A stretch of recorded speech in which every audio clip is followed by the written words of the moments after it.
The shutters are coming down in one shop after another in this street in Ramallah. Israel's separation wall has suffocated them. Talal's store is about to suffer the same fate as his neighbors. He sunk all his savings into the enterprise and now has nothing but debt. I want to close the supermarket. There's no other way. I can't bear the weight of all these debts anymore.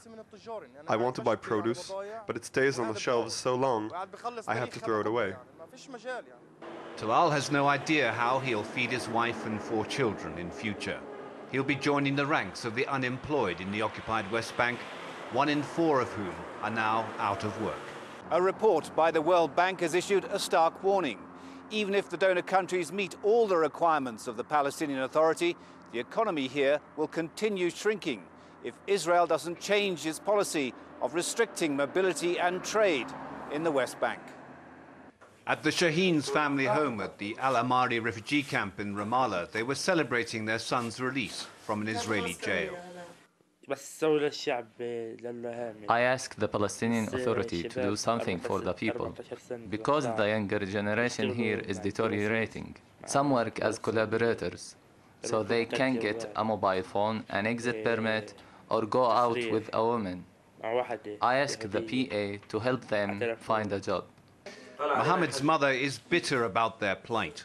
Social aid promised by the PA has been postponed. What do they expect us to do, she asked, go beg for money?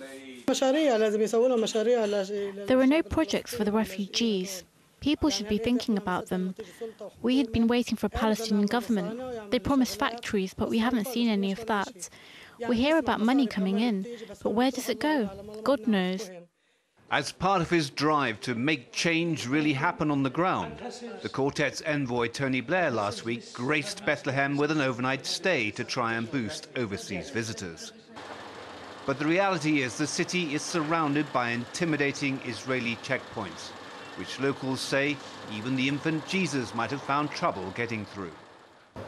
Instead of the traditional cribs for Christmas, Israeli watchtowers are now one of the best-selling products.